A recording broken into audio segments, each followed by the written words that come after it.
Hello friends, नमस्कार. मी doctor Aparna. Healthy life या YouTube चॅनलवर आपणा सर्वांचं खूप खूप स्वागत.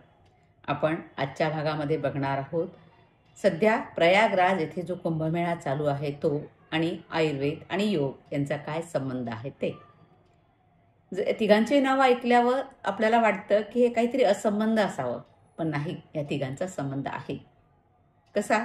तर या तिघांचं ध्येय एकच आहे: मनशांती, नंतर अंतरात्म्याशी जोडणं, शरीराचं आत्म्याचं शुद्धीकरण आणि कायाकल्प करणं. हे तिघांचं ध्येय एकच आहे, पण साधनांमध्ये वेगळेपणा यामध्ये आहे. कुंभमेळा काय करतो तर पवित्र नदीमध्ये डुबकी मारण्याला महत्त्व देतो. त्याद्वारे आपल्या आंतरिक शांतता मिळते, आध्यात्मिक शुद्धीकरण होतं. तर आयुर्वेद काय करतो? आयुर्वेदामध्ये त्यासाठी वेगवेगळे औषधी द्रव्य वापरले जातात आणि शरीराचं शोधन, वेगवेगळ्या क्रियांद्वारे शरीराचं शोधन केलं जातं. त्याद्वारे शरीर निरोगी राहतं आणि शरीर निरोगी राहिल्यानंतर आपल्याला आपलं जे ध्येय आहे मोक्षप्राप्ती ते प्राप्त होतं. आध्यात्मिक दृष्ट्या आपली वाटचाल होते. त्यानंतर योगाचं काय ध्येय आहे? योगाचं अंतिम ध्येय म्हणजे आत्मा आणि परमात्म्याचं मिलन. हेच योगाचं सुद्धा ध्येय आहे. तिथे सुद्धा आध्यात्मिक दिशेनेच प्रगती आहे. या तिघांचे ध्येय सारखेच आहेत.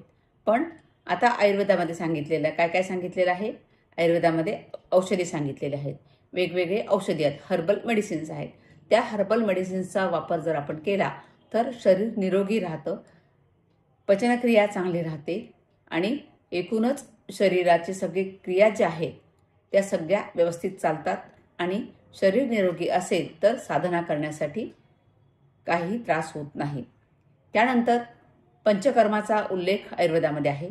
त्यामध्ये शरीराचं शुद्धीकरण केलं जातं, शोधन केलं जातं.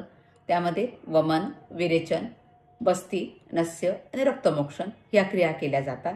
त्याद्वारे शरीरामध्ये दूषित झालेले घटक ते बाहेर काढले जातात आणि शरीर शुद्ध होतं आणि कायाकल्प शरीराचा होतो.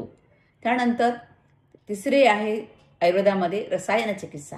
त्यामध्ये काही औषधी घटक आहेत, औषधी द्रव्य आहेत, त्रिफळासारखे औषधी द्रव्य आहेत. ते घेतल्यामुळे शरीर चिरतरुण राहतं आणि दीर्घायुष्य राहतं. मग शरीर जर चिरतरुण असेल, दीर्घायुष्य असेल, वृद्धत्व लवकर येत नसेल तर आध्यात्मिक प्रगती करण्यासाठी मग शरीराची आपल्याला चांगली मदत होते. हे झालं आयुर्वेदाबद्दल. त्यानंतर योगाभ्यासामध्ये काय सांगितलेलं आहे? योगाभ्यासामध्ये यम, नियम, आसन, प्राणायाम, प्रत्याहार, धारणा, ध्यान आणि समाधी हे 8 अंग दिलेले आहेत. सध्या तिथे जे साधू संत, लाखो साधू संत आलेले आहेत ते यमनियमांचं चांगल्या प्रकारे पालन करतात. यमामध्ये काय आहे तर समाजात वावरताना, इतरत्र वावरताना कोणते नियम पाळले पाहिजेत. त्यामध्ये सत्य, अहिंसा, अस्तेय, अपरिग्रह आणि ब्रह्मचर्य म्हणजे खरं बोलणं, चोरी न करणं, संग्रह न करणं, ब्रह्मचर्याचं पालन हे यामध्ये सूचित केलेलं आहे आणि ते योगी लोक, संत लोक करत असतात. त्यानंतर नियममध्ये सांगितलेलं आहे शौच, संतोष, तप, स्वाध्याय आणि ईश्वर प्रणिधान म्हणजे शरीराची अंतर्बाह्य स्वच्छता. शौच, स्वाध्याय म्हणजे सतत पठन करणं, अभ्यास करणं. तप, सतत ध्यान करत राहणं, तप करत राहणं. ईश्वरामध्ये लीन होणं, ईश्वर प्रणिधान म्हणजे ईश्वरामध्ये सगळं ईश्वराला अर्पण करून ईश्वरामध्ये लीन होणं, ईश्वर प्रणिधान. अशा सगळ्या या 10 ज्या यमनियममध्ये 10 सांगितलेले आहेत त्यामध्ये साधक हा रत असतो, साधू संत रत असतात. त्यानंतर आसन, आसनाद्वारे शरीराला एक बैठक स्थिती प्राप्त होते, कारण ध्यानासाठी बैठक एक आवश्यक असते.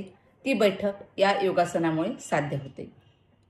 त्यानंतर प्राणायाम, प्राणायामाद्वारे आपल्या श्वासाची गती कमी केल्या जाते, ज्याद्वारे मन शांत होण्यासाठी मदत होते आणि मन शांत झालं तरच ध्यानधारणा समाधी ही होऊ शकते. त्यानंतर प्रत्याहार म्हणजे पंचज्ञानेंद्रियांचे जे विषय आहेत त्या विषयाकडे मन न वळता ते अंतरात्म्याकडे वळतं, ते म्हणजे प्रत्याहार. धारणा, ध्यान आणि समाधी, या धारणेकडून ध्यानाकडे प्रवास सुरू होतो आणि ध्यानाकडून समाधीकडे प्रवास सुरू होतो. तर या 8ही अंगांचा पुरेपूर वापर हे साधू संत नक्कीच करत असतील. त्याद्वारेच त्यांना समाधी अवस्थाही प्राप्त होते. त्यानंतर अष्टांग योग झाला. त्यानंतर पुढे येतं यामध्ये योगामध्ये नेती, धौती, बस्ती, त्राटक ह्या क्रिया. नेती म्हणजे नाकाच्या शुद्धीकरणासाठी केली जाते. बस्ती कोलोनच्या शुद्धीकरणासाठी केली जाते. त्राटक डोळ्यांच्या शुद्धीकरणासाठी केलं जातं. ह्या शुद्धीकरणाद्वारे हे सगळे अवयव जे आहेत ते त्याची शुद्धी होते. टाकाऊ घटक बाहेर टाकले जातात आणि शरीर निरोगी राहतं. आणि निरोगी शरीर हेच आत्मप्राप्तीसाठी महत्त्वाचं साधन आहे. आणि मग आपण तिघांची साधना बघितले तर या तिघांचाही असा एकत्रित संबंध आहे. तो एकत्रित संबंध आपल्या लक्षात आला असेल. आणि म्हणून प्रयागराजमध्ये पवित्र नदीमध्ये गंगा स्नान करणं आपल्या आंतरिक आत्म्याला समाधान देतं आणि आपली पापक्षालन होतं असं पण सांगितलेलं आहे. आणि या सगळ्याद्वारे या तिघांचा उद्देश एकच, मोक्षप्राप्ती करून घेणं. तर असा ह्या तिघांचा संबंध आहे. माझा हा व्हिडिओ आवडतो का? आवडला असेल तर जरूर लाईक करा, शेअर करा, कमेंट करा आणि माझं चॅनल सबस्क्राईब करायला विसरू नका. धन्यवाद.